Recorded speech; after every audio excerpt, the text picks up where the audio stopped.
มารอตลาดพี่น้องรอตลาดพรเพชรกินยังเนาะบ่สิอึดบ่แนวกินให้ดิเป็นตาแซ่บแท้เออ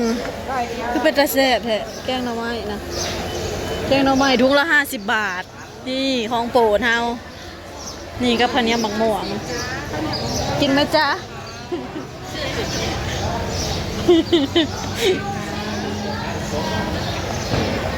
เอาจักกล่อง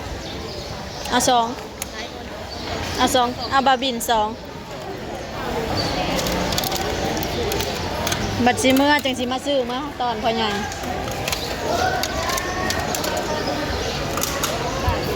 แซ่บ100จ้า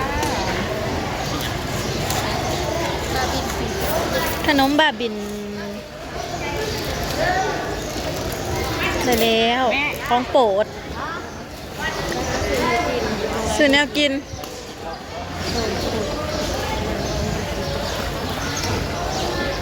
สดจากเตาไปซื้อยังเฮ็ดของยากให้เขาเถอะเนาะ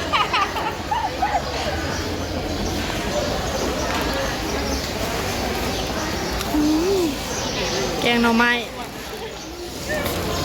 หอมเด้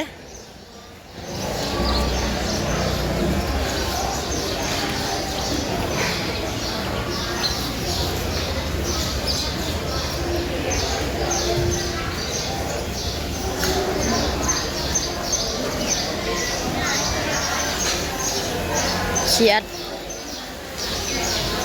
หอยดื้อตะกะแตนจักจันทอดเพิ่งไข่หมดแดงเฮ็ดผักตอกผักติ้ว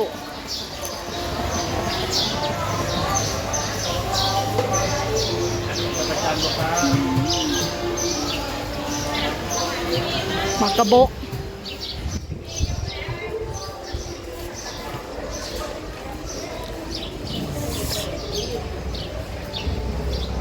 ตลาดนี่เป็นของกินอาหารบ้านเฮาหลายพี่น้องเอ้ยป่ะเอียนปลาไหล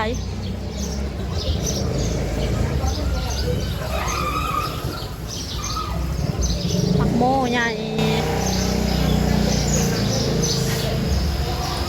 สตรอเบอรี่มะขามเปรไปหาต่อยกินแถวบ้านบ่ได้มีได้เดี๋ยวนี้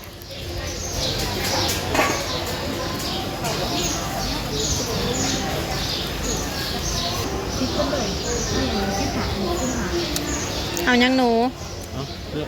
กินอะไรจ๊ะน้ำกัน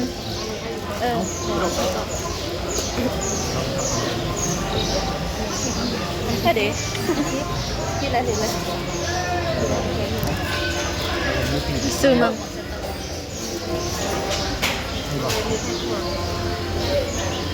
แล้วแต่จ้าได้หมดพี่อยากตัวนี้พี่ไปปลูกกันสิ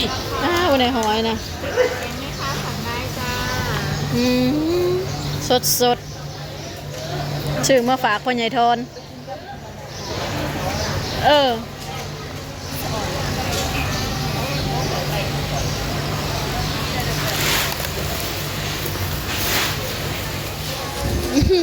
นี่เลยดอกกุหลาบสด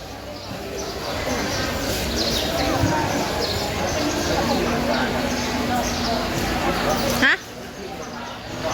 ยังก็ซื้อเสื้อผ้าน่าอยากได้ผ้าม่านบุดดอกเฮาน่ะ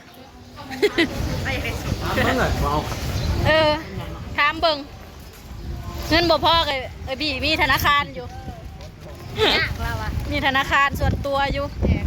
อยากได้ผ้าม่านไปใส่ในหน้าบ้านห้องพื้นน้อยๆนึงหน้าทางน้อยๆห้อมๆนี่นะดิ3 ป่องบอกเล่นเด้อกันน้อยเอาไว้บาทถ้าปัญญาเป็นเสือนี่เลยตัวนั้นนี่แต่กระโปรงในหุ่นนะเห็นบ่ เดชิจะพูด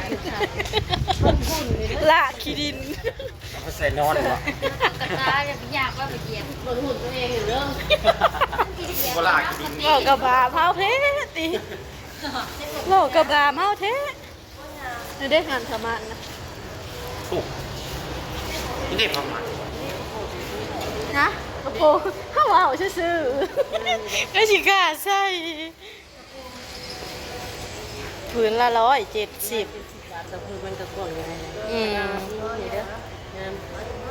อืมพงกระไดเบาะติพงกระไดเบาะนักเลย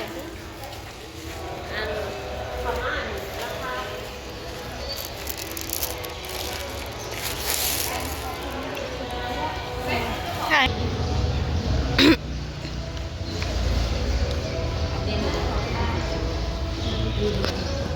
ข้าวมันไม่จะฟันเลยข้าวไปก่อนเลือกไปก่อนเลย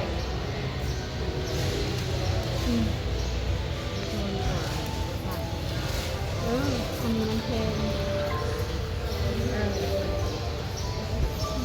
ยังไงค่ะบ้านเหนียวไปงานเดียว ม่านหรูมาก หน้าบนจุด มันบ่มี พื้น110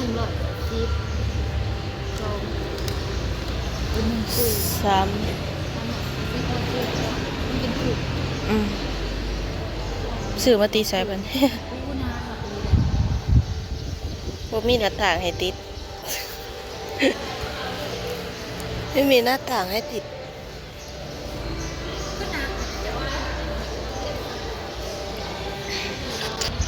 ข้าวปลาอันนั้นดีโถ ทั้งกิน จะพอห่านบ่อยู่ หิวแลนหิวแลนนี่ คนไทยไว้ใจกันเกิน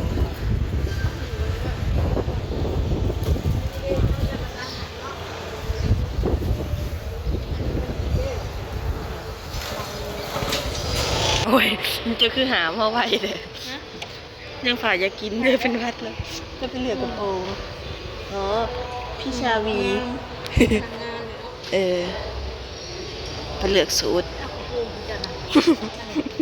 ซื้อผ้าม่านพี่น้องไว้ใส่ยันตัวกระจกหนางานครบสุด3สุด กระจกตัวใด คือทั้งหนา อ๋อทั้งงานนะ ป่องน้อยๆน้อย จักป่องนี่จักสาม ๆป่อง3เสร็จน้องไว้สั่งมาก ำลังแพ็ค คือว่าถูกแต่เห็นแบบตัวยาวๆนะแต่เห็นเยอะตัวยาวๆนะคือละ1,500 งามใด เอาไปใส่หน้าบ้านดิ เออ กระจกตัวนั้น เพื่อนแบบสูงๆแบบเจ้านะเลิศเลยแหละ ขาโอ้ยได้เงินก่อนประหยัด แบบ ใส่ ผัด อย่างประหยัด ผัดสูงแบบนี้ เลือกกระโปรงมีคน จับแลน ใช่สิได้เจ้าสาวน่ะสีขาวนี่เป็นเนาะอันปาร์ตี้กลางคืนน่ะสีขาวก็มีไปสิกินดอง เขาเบิ่งก่อนเขาทานแล้วกินดอง กระโปรง นั่นแล้วมีผู้บ่าวนะ แบบเขาเปลี่ยนสุดยังมือแรงปาร์ตี้ฮันเดเห็นบ่ไปเราเอาพื้นได้สิได้เอา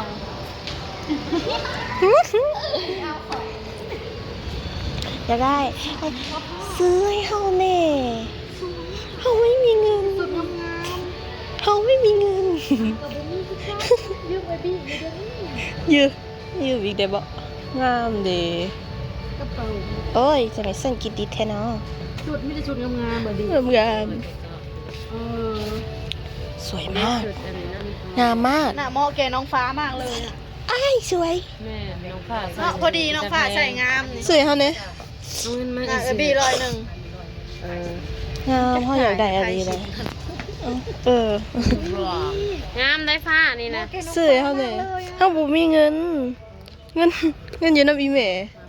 ชุดเท่าไหร่นี่มื้อนี้ 399โอ้399แต่สุดขายาว469 งาม สวย งามสวยสวยเขาเนี่ย บ่มีเงินมีเงินติดโตวอยู่1,000ปลายตอนนี้ เด็กก็มีอยู่ ยืมน้ำซาบี แต่ลูกเอ้ยแม่เจ้าอัน ใช่ แม่เจ้าก็ยัง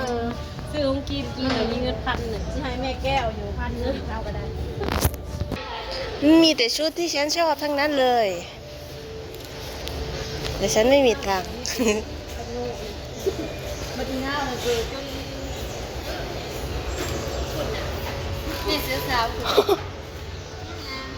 ใส่ขานี่เดียวคือภาษาบังนู ขาดไวเด่น กดตัวเล็กกระโหลกกระดูกหัง แบบนี้ยังทนกว่า นี่แบบนี้ น้อย งามฮะ อันนี้ดิอยู่ได้ค่ะเต็มนี้ ตัวนี้แหละ เต็มนี้เนาะตีนมันตัวนั้นคือที่ใหญ่โพตัวนี้3 ใหญ่เพื่อไว้ก็ได้ อันนี้มันหัดขาดอายุ อันนี้3เพื่อตีน้อย3-4นี่เลยเนาะเบิ่งก่อน ตีนโมโนสำเลย ตีนมันบ่ได้ใหญ่เด้3นี่บ่เนี่ยเป็นชื่อหายในแบบนี้ได้ไง3-4เนาะ3เนี่ย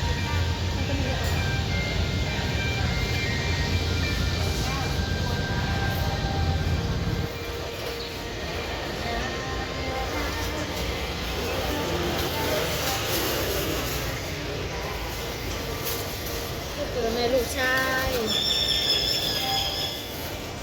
เกือบมีแต่เกือบพนักงานเนาะ น่ารัก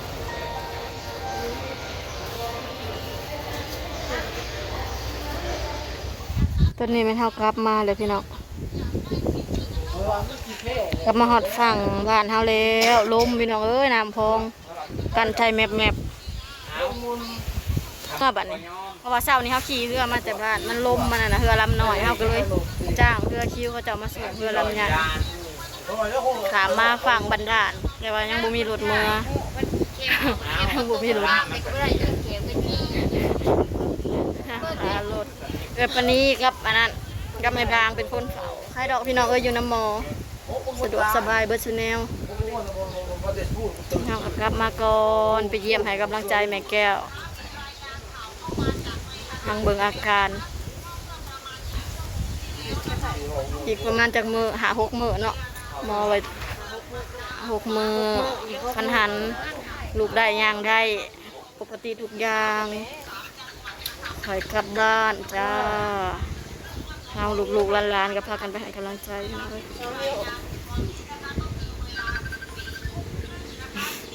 ทางนั้นก็ถ่ายโอเคเด้อพี่น้องเด้อสำหรับคลิปนี้ดักขอจบคลิปไว้เพียงเท่านี้ก่อนจ้าขอบคุณคลิปหน้าพี่น้องบ๊ายบาย